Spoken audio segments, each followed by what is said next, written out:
tardes, mi nombre es Erika Banfi, alumna de la sección SAYA de la materia de Derecho Internacional Privado. Y a continuación les voy a hablar sobre la persona física en el Derecho Internacional Privado. En el Derecho Internacional Privado venezolano no pueden existir dudas de que en el comienzo de la personalidad jurídica se determina por ley personal domiciliaria de cada individuo. En este sentido, se dice que la personalidad jurídica del ser humano comienza con el nacimiento, siempre que el niño nazca vivo, aunque no sea viable, entendiéndose como tal al fenómeno en el que ocurre la separación del feto respecto al cuerpo de la madre. Aunque sea prematuro, existen tres teorías importantes que se deben mencionar. Que es la teoría de la concepción. Esta teoría sostiene que la vida humana independiente comienza en el momento de la concepción y que por ello la personalidad jurídica del ser humano debe comenzar en dicho momento. En la práctica, esta teoría no ha sido consagrada en el derecho positivo, especialmente por la dificultad que existe para determinar y probar el momento de la concepción. La teoría del nacimiento sostiene que la personalidad del ser humano comienza en el momento del nacimiento, por considerar que con anterioridad el hombre no tiene una vida independiente. Dentro de ella podemos distinguir también la teoría de la vitalidad, que solo exige que el feto nazca vivo para reconocer la personalidad, y la teoría de la viabilidad, que exige que el feto nazca vivo y viable. Con respecto al régimen de ausencia y presunción de muerte, en nuestra legislación venezolana, en el Código Civil, nos establece que la ausencia es la condición de la persona física cuya ausencia es cierta debido a determinados hechos señalados por la ley. De allí que el régimen ordinario de ausencia se distinga en tres fases o etapas que suceden a medida que aumenta la probabilidad de la muerte, y en las cuales se pasa la protección predominante de los intereses del ausente a la protección predominante de los intereses de las personas cuyos derechos dependen de la muerte del ausente. Estas tres fases o etapas son la ausencia presunta, la ausencia declarada y la muerte presunta. La ausencia presunta significa que la persona haya desaparecido de su último domicilio o residencia, que no se tenga noticias de esta persona, ni emanadas de ella ni de otro. Mientras dura la presunción de la ausencia, la ley prácticamente se limita a proteger los intereses, aunque con ello protege los intereses de otro, como por ejemplo de los presuntos herederos del presunto ausente. Un efecto resaltante de la presunción de la ausencia son las medidas legales de la presunción del ausente, que varía según haya dejado el aporado o no.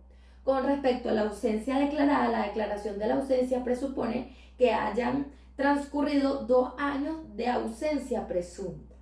Si el causante no dejó mandatario para la administración de sus bienes, o en caso contrario, cuando una persona desaparece sin dejar rastros, sin que sus familiares conozcan su situación o paradero, la ley permite que estos puedan solicitar al juez que declare al desaparecido ausente, a fin de poder adoptar medidas destinadas a proteger sus bienes y derechos. La muerte presunta: si la ausencia ha continuado por un espacio de 10 años desde que fue declarada, o si han transcurrido 100 años del nacimiento del ausente, el juez, a petición de cualquier interesado, declarará muerte del ausente.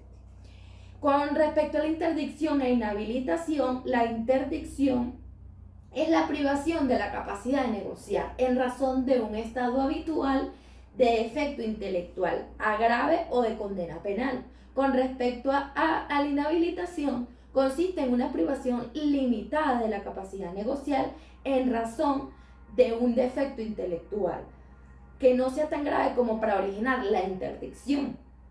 Con respecto a la regla del semel mayor o semper mayor, esta regla nos habla de que el menor que adquirió la mayoría de edad, según la ley de la nacionalidad que ostenta en ese momento, no pierde tal mayoría de edad, aunque adquiera una nacionalidad con arreglo a cuya ley el sujeto no es mayor de edad. Con respecto a la doctrina del interés nacional, esta figura guarda cierta relación con la institución de las situaciones válidamente creadoras, pues procura la validez de dichas situaciones a partir del análisis de la capacidad de la persona física. Sin embargo, se trata de un caso muy particular, la capacidad de las personas físicas en el marco de una materia mucho más amplia como lo estiman las situaciones válidamente creadas. Y por último, el principio de la no discriminación e igualdad es un principio reconocido en los pactos y tratados internacionales en materia de derechos humanos y en la legislación venezolana. Al respecto, el artículo 21 de la Constitución de la República Bolivariana de Venezuela establece que todas las personas son iguales ante la ley y en consecuencia no se permitirán discriminaciones fundadas a la raza, sexo, color, condición sexual o aquellas que en general tengan por objeto o por resultado anular o menoscabar el reconocimiento, goce o ejercicio de las condiciones de igualdad, de los derechos y libertades de todas las personas. La igualdad y la no discriminación son principios básicos de las normas internacionales de derechos humanos.